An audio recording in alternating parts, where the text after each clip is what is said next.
Dante Alighieri. Durante degli Alighieri, simply referred to as Dante, was a major Italian poet of the Middle Ages. His Divine Comedy, originally called Commedia and later called Divina by Boccaccio, is widely considered the greatest literary work composed in the Italian language and a masterpiece of world literature. In Italy he is known as Il Sommo Poeta, the Supreme Poet, or just Il Poeta. He, Petrarch and Boccaccio are also known as the Three Fountains or the Three Crowns. Dante is also called the father of the Italian language. Life. Dante was born in Florence, Italy. The exact date of birth is unknown, although it is generally believed to be around 1265. This can be deduced from autobiographic allusions in La Divina Commedia. Its first section, the Inferno, begins, "Nel mezzo del cammin di nostra vita," halfway through the journey of our life, implying that Dante was around 35 years old, since the average lifespan according to the Bible, Psalms 89:10, Vulgate, is 70 years. And since his imaginary travel to the netherworld took place in 1300, he was most probably born around 1265. Some verses of the Paradiso section of the Divine Comedy also provide a possible clue that he was born under the sign of Gemini, as I revolved with the eternal twins, I saw revealed, from ells to river outlets, the threshing floor that makes us so ferocious, XXII 151-154.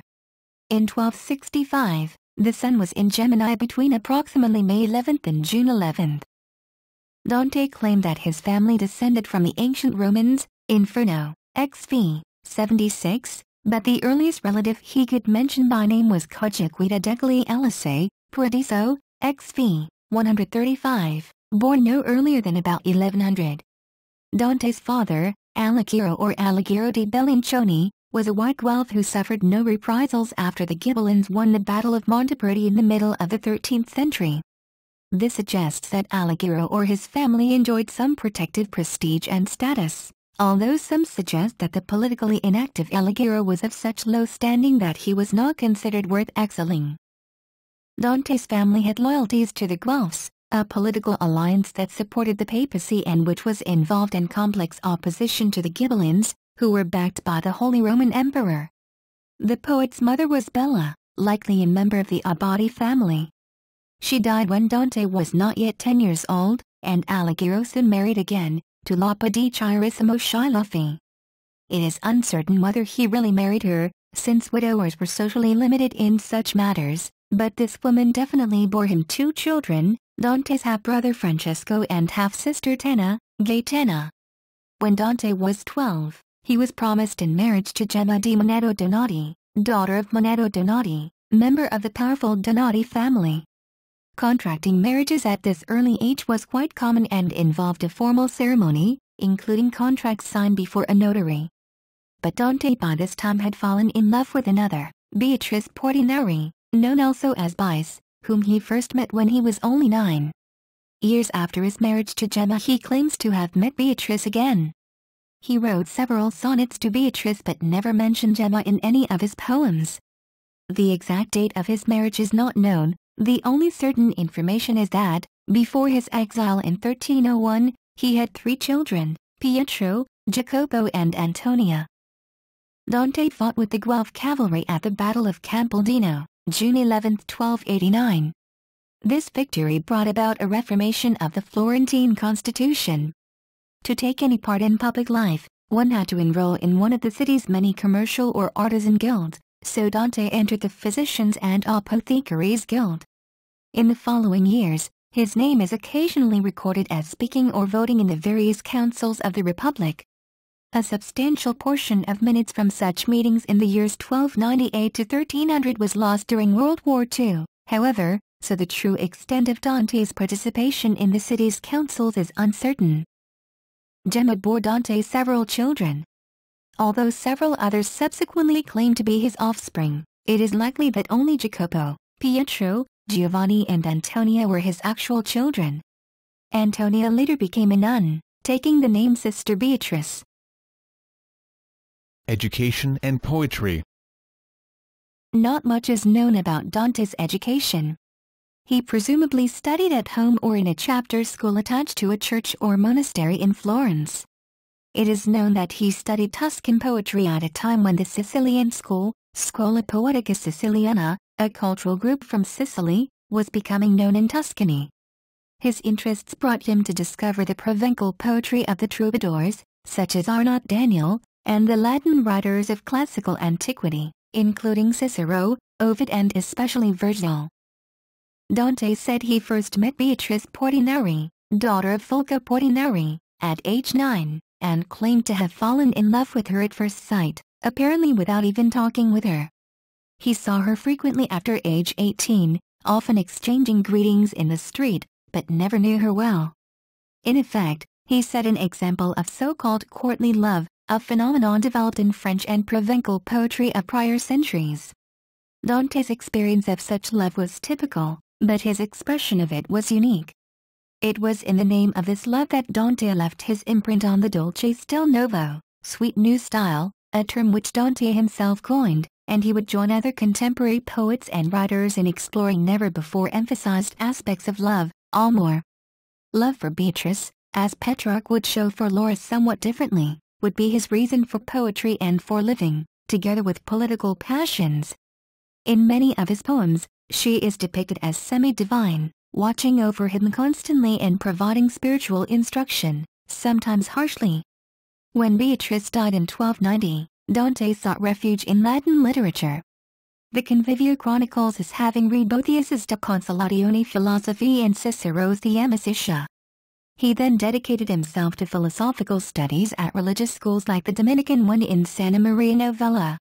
He took part in the disputes that the two principal mendicant orders, the Franciscan and the Dominican, publicly or indirectly held in Florence, the former explaining the doctrines of the mystics and of Saint Bonaventure, the latter expounding on the theories of Saint Thomas Aquinas. At 18, Dante met Guido Cavalcanti, Lapo Gianni, Cino da Pistoia and soon after Brunetto Latini. Together they became the leaders of the Dolce Stil Novo. Brunetto later received special mention in the Divine Comedy, Inferno, XV 28, for what he had taught Dante, nor speaking less on that account I go with Sir Brunetto, and I ask who are his most known and most eminent companions.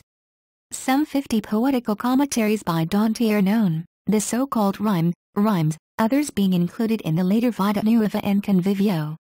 Other studies are reported, or deduced from Vita Nuova or the Comedy, regarding painting and music. Florence and Politics.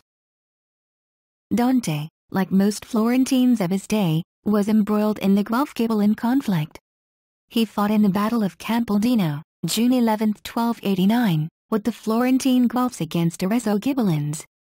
Then in 1294 he was among the escorts of Charles Martel of Anjou, grandson of Charles of Naples, more commonly called Charles of Anjou, while he was in Florence. To further his political career, he became a pharmacist. He did not intend to practice as one, but a law issued in 1295 required nobles aspiring to public office to be enrolled in one of the Corporazioni delle Arti e dei Misteri, so Dante obtained admission to the Apothecaries Guild. This profession was not inappropriate, since at that time books were sold from apothecaries' shops. As a politician he accomplished little, but held various offices over some years in a city rife with political unrest.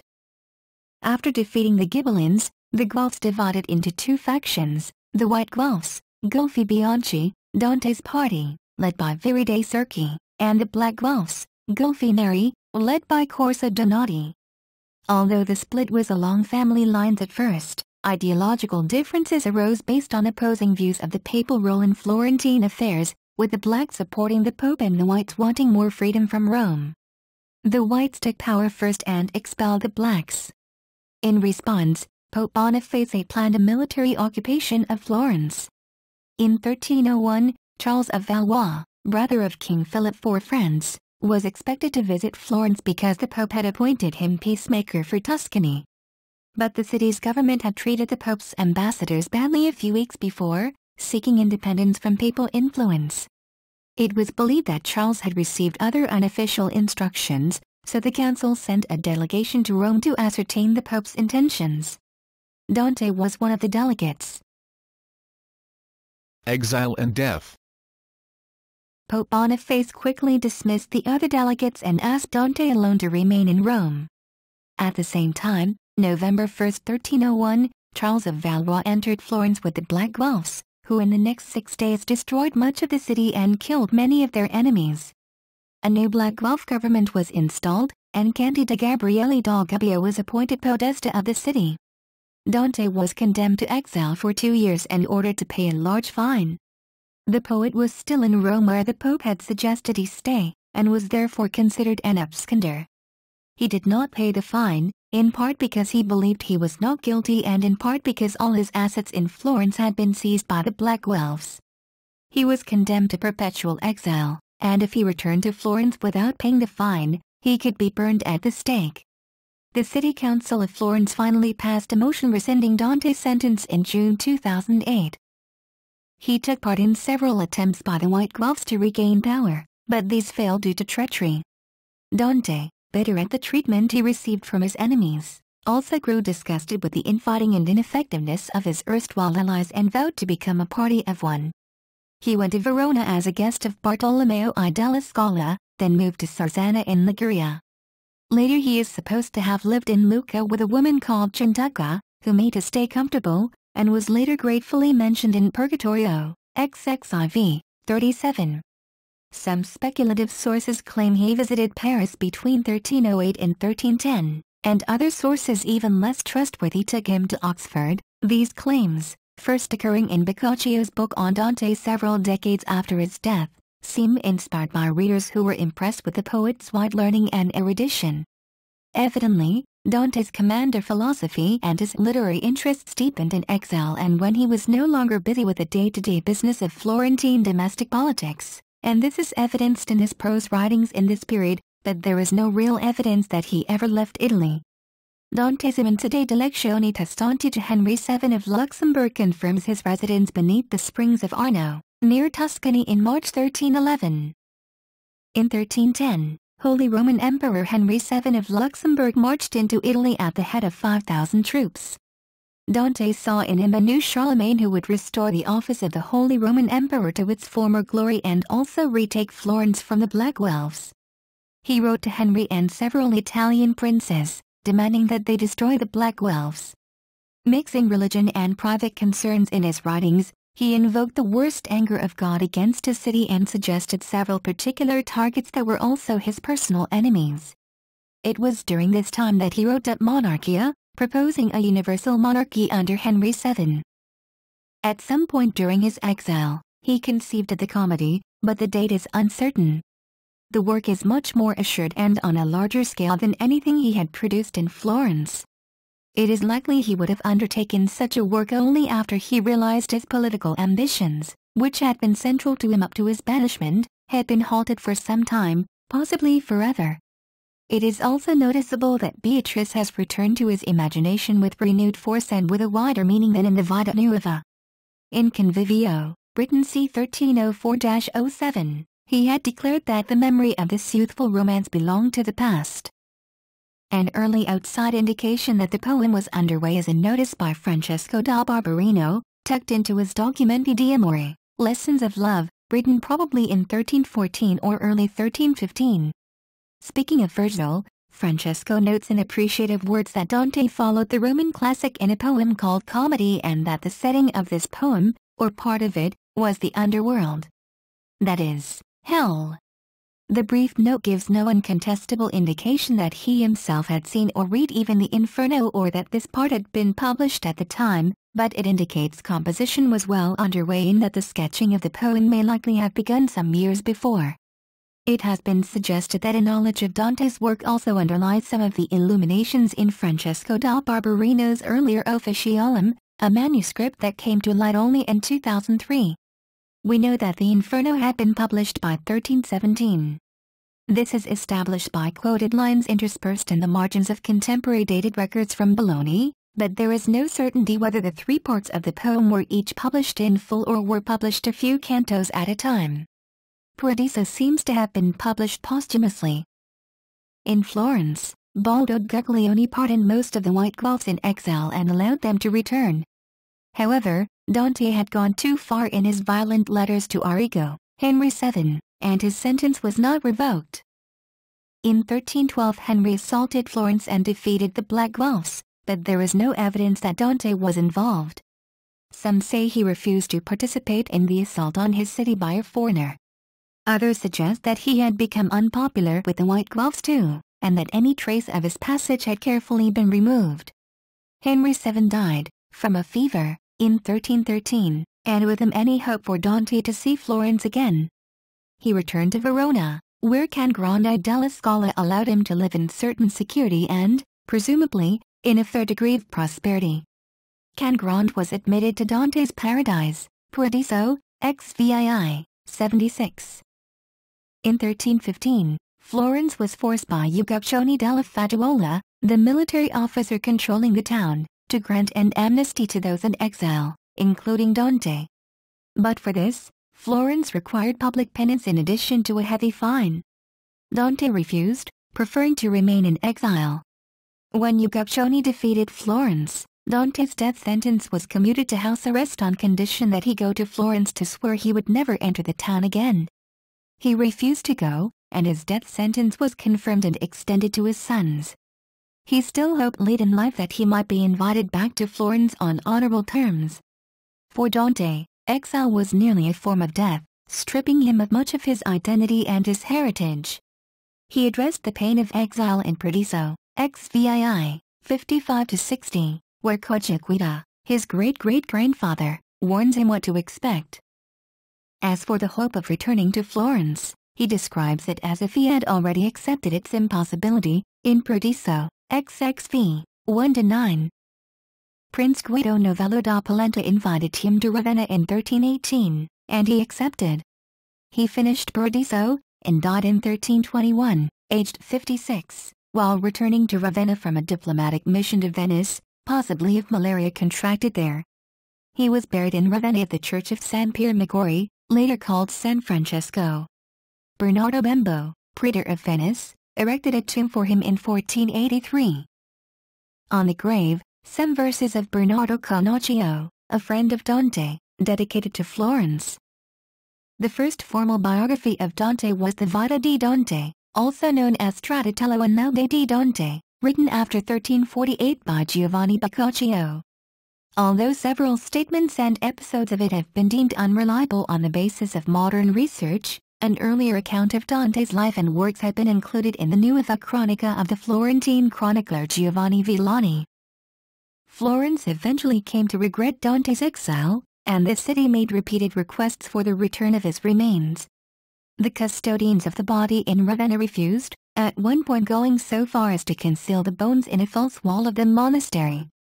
Nonetheless, a tomb was built for him in Florence in 1829, in the Basilica of Santa Croce.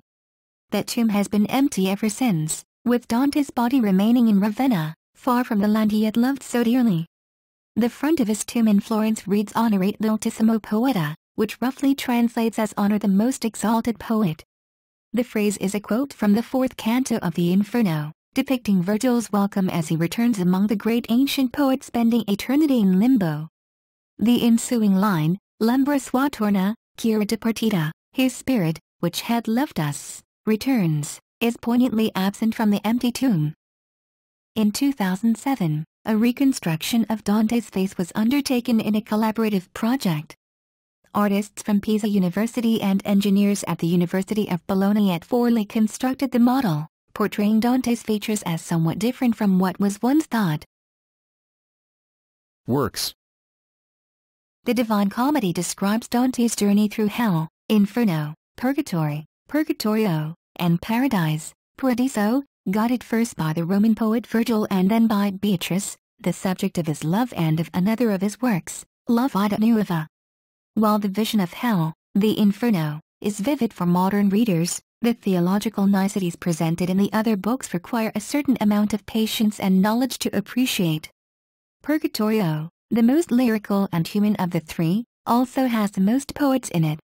Paradiso, the most heavily theological, has the most beautiful and ecstatic mystic passages, in which Dante tries to describe what he confesses he is unable to convey, for example, When Dante looks into the face of God, all'alta fantasia qui manco possa at this high moment, ability failed my capacity to describe, Paradiso, XXII, 142.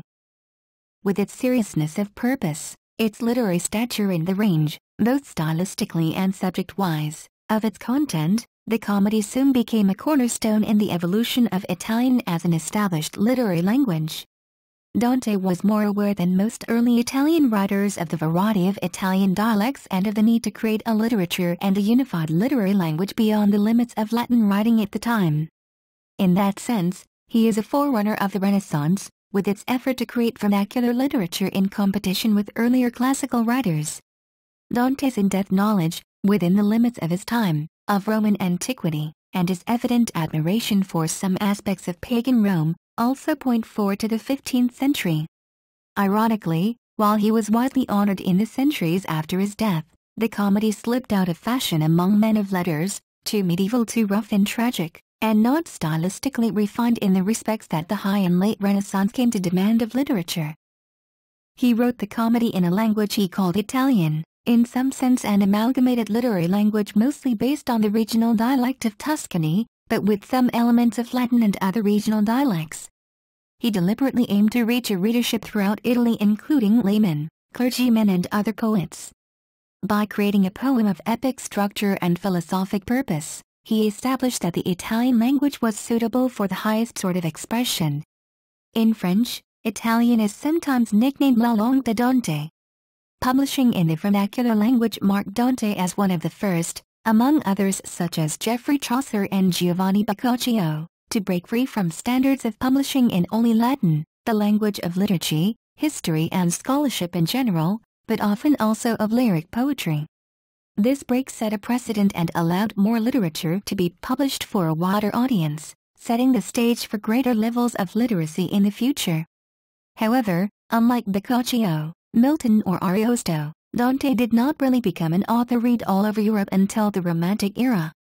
To the Romantics, Dante, like Homer and Shakespeare, was a prime example of the original genius who sets his own rules, creates persons of overpowering stature and depth, and goes far beyond any imitation of the patterns of earlier masters and who, in turn, cannot really be imitated. Throughout the 19th century, Dante's reputation grew and solidified, and by the time of the 1865 Jubilee, he had become solidly established as one of the greatest literary icons of the Western world. Readers often cannot understand how such a serious work may be called a comedy. In Dante's time, all serious scholarly works were written in Latin, a tradition that would persist for several hundred years more until the waning years of the Enlightenment, and works written in any other language were assumed to be more trivial in nature. Furthermore, the word comedy in the classical sense refers to works which reflect belief in an ordered universe, in which events tended toward not only a happy or amusing ending but one influenced by a providential will that orders all things to an ultimate good. By this meaning of the word, as Dante himself wrote in a letter to Can Grande della Scala, the progression of the pilgrimage from hell to paradise is the paradigmatic expression of comedy, since the work begins with the pilgrim's moral confusion and ends with the vision of God. Dante's other works include Convivio, The Banquet, a collection of his longest poems with an, unfinished, allegorical commentary. Monarchia, a summary treatise of political philosophy in Latin which was condemned and burned after Dante's death by the papal legate Bertrando del Paghetto, which argues for the necessity of a universal or global monarchy in order to establish universal peace in this life, and this monarchy's relationship to the Roman Catholic Church as guide to eternal peace. De Vulgari Eloquentia, on the eloquence of vernacular, on vernacular literature, partly inspired by the Razos de Trobar of Raymond Vidal de Bezedin. And La Vita Nuova, The New Life, the story of his love for Beatrice Portinari, who also served as the ultimate symbol of salvation in the comedy. The Vita Nuova contains many of Dante's love poems in Tuscan, which was not unprecedented. The vernacular had been regularly used for lyric works before, during all the 13th century. However, Dante's commentary on his own work is also in the vernacular, both in the Vita Nuova and in the Convivio, instead of the Latin that was almost universally used. References to Divina Commedia are in the format, book, canto, verse, for example, Inferno, XV, 76.